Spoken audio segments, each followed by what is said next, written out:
Greetings, Midcoast Ukes. Jeff Weinberger and Joey coming at you here with a new ukulele tutorial. What I'd like to show you today is jambalaya in the key of G. We have a singer that wants to sing it, and that's great. We have more singers to share the singing duties on our jams, soon to be outside live in-person jams. But for now, on Zoom, I think we are doing a Zoom jam coming up in a couple weeks. And jambalaya in G. So this is really not just a tutorial on jambalaya, but also it's a tutorial in general about transposition. How do you transpose a song from one key to another? We've always played jambalaya in C. And so the two chords in the key of C that we used were a C chord and a G7 chord. So how would you move those two chords to the key of G? And what are those chords? Well, let's figure out, using our fingers and numbers, our basic music theory system, what a C and a G7 chord are in the key of C. Well, this might be obvious to most of you, but I'm going to spell it out just in case. A C chord is the 1 chord in the key of C. D minor is the 2 chord. E minor is the 3 chord. F is the 4 chord. G or G7 is the 5 chord. That's the other chord in jambalaya, G7. A minor is the 6 chord. B diminished is the 7. And back to C, the 8 or the 1. So that means jambalaya uses C and G7, the 1 chord and the 5 chord. So if we went to the key of G, we also want to do the 1 chord and the 5 chord. So let's see what that means in the key of G. We have G, A minor, B minor, C, D or D7. That's the 5 chord. So our 1 chord was G, our 5 chord is D7, E minor is the 6, F sharp diminished is the 7, and then G is the 8 or the 1. So G and D7 are the two chords we would play in the key of G to play jambalaya. You might not have caught all of that. Not all of that might have made sense about why the second chord is a minor chord. Why is the second chord an A minor chord? And the third chord is a B minor chord. You might not know the reason for that yet. Why certain chords in the key are major, certain are minor, and certain are diminished. We'll talk about that later.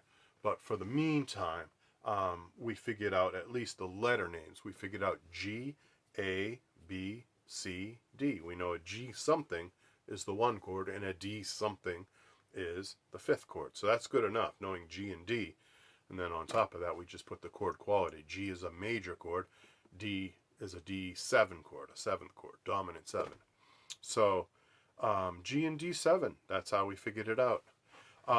If you take your C version like this, goodbye Joe, me gotta go, me oh my oh. You know, we're going to keep that same strum, we're going to keep that same melody, just transposed to the key of G. What I played at the beginning there, that was just a spontaneous, improvised chord melody arrangement of it. I used a G chord up the neck, and I did the melody too.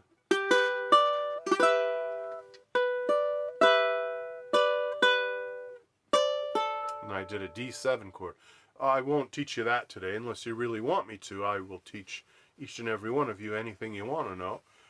But that chord melody thing isn't really what we're here to learn. That was just to have an intro to this, to get your attention and to show you some of the other possibilities. But we're just going to do basic chords. We're going to do a G chord down here and a D7 chord down here. But you probably have two ways to play D7 at this point. You have the 2-0-2-0 way, also known as the Hawaiian D7, and you might even have the 2-2-2-3 way, the bar chord. So great, you could use either one of those, as long as you're playing D7, it doesn't matter.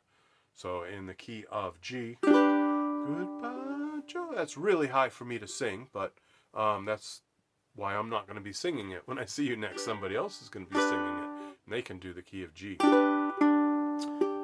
And by the way, when something is too high for you to sing, like in that case, goodbye Joe, that's too outside of my range, but you can put it down an octave.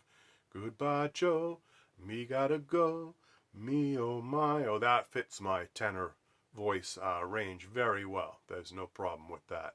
bringing it down an octave. So if you're straining to hit notes because they're too high, goodbye Joe, and your voice sounds weak in that register, bring it down an octave. Goodbye Joe, me gotta go, me oh my oh. I sound far less embarrassing there than I would at goodbye Joe, me gotta go, me oh my oh. It's just not very strong. There's no breath support there. There's no oomph to my voice. Now, it's too airy and whispery. Whereas goodbye Joe has a richness to it. I can sing deeper and with more tone and richness. So I would sing that down an octave if it were me. But anyway, the key of G does sound a little different from the key of C. Goodbye Joe, me gotta go, me oh my oh. Me gotta go, Popero, down the bayou. My Yvonne, sweetest one, me oh my oh. Son of a gun, we're gonna have big fun on the bayou. Jambalaya, crawfish pie, filet gumbo. For tonight I'm gonna see my share of Leo. Pick guitar, fill fruit jar, and be gay. Son of a gun, we're gonna have big fun on the bayou. So, key of G is a perfectly good key to do this song in, but some of us are going to have to bring our voices down an octave to make that happen. So hopefully that made sense to you. In the key of C, C is the 1 chord. G7 is the 5 chord. But if you take the 1 chord and 5 chord and transpose them to the key of G, you get G and D7. Soon, if you keep practicing this and you keep working on songs in different keys, you'll be able to play any song in any key, anytime, with any chords. But, you know, it takes a lot of practice and getting comfortable with this concept of transposition. So Midcoast Ukers, I hope that made sense. Let me know if it didn't. I will explain it in a different way. But if it did make sense, then I will see you next time we jam on the 12th. And we're going to be doing this in the key of G. All right, Midcoast Ukers, take care. Bye-bye.